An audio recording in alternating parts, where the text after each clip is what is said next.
U-325 was obviously in between the mines and was turning or trying to drift backwards or forward. She was manoeuvring.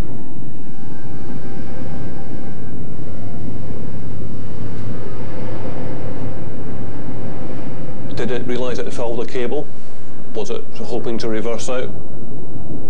Was it trying to turn when it was there? But yes, there's a possibility there. They knew that they were in a minefield and they were trying to get themselves out.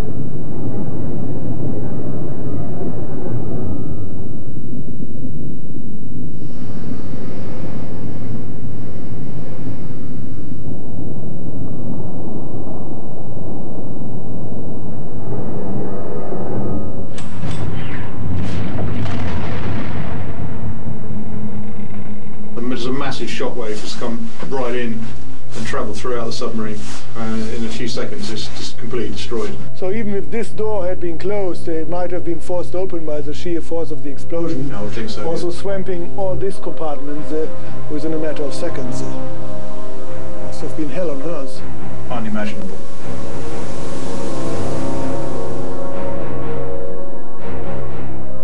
The chances of anybody surviving that for any length of time is minimal. Chances are they all died almost immediately. U-325's loss is initially attributed to two Royal Navy destroyers, 200 miles to the north, in the channel between Wales and the Isle of Man.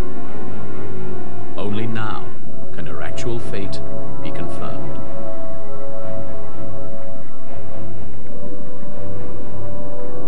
There's nobody who can tell us about these final moments on a boat being sunk. But certainly it's not something we could choose as the best way to die.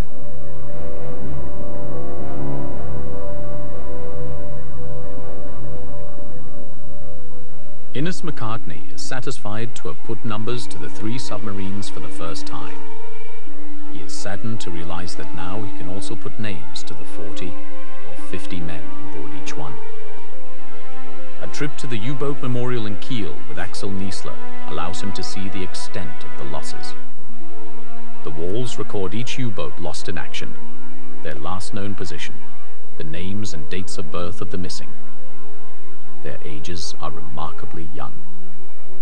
The commander here, he was barely 25 when the boat was sunk, and the crew therefore would have been even younger than him. And with 25, he was the old hand aboard. The normal crew is around 21 at average. Obergefreiter Ubo Wilms was just 19 when he joined the crew of U-400 for its first and only mission. It is the first of the three U-boats to be sunk off Cornwall in December 1944.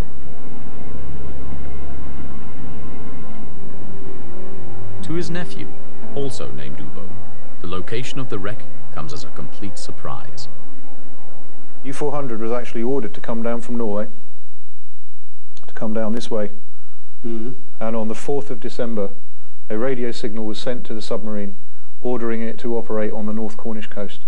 Das ist uns neu. Das wussten wir nicht. Man hat immer geglaubt, that is something new. We didn't know that.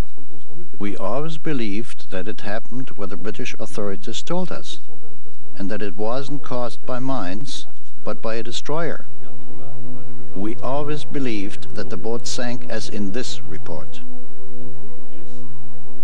In 1948, it said that my uncle Ubo had been lost on the 17th of December 1944. The boat is supposed to have gone down south of Ireland. There is no possibility of U-400 being in that area at that time.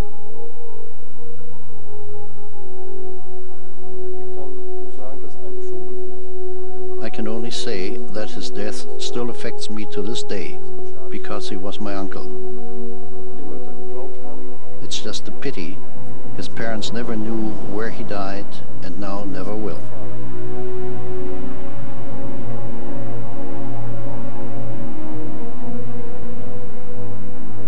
William Holpert was the captain of the second submarine to sink, U-1021.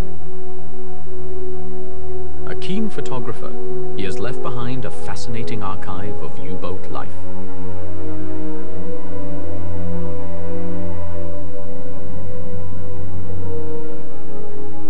Today, this comprehensive photographic record is in the care of his nephew's wife.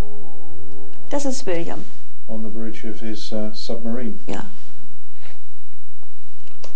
Here he is on the back of the Winter Garden. She, too, is perplexed by the fact that the U-boat's fate was recorded incorrectly.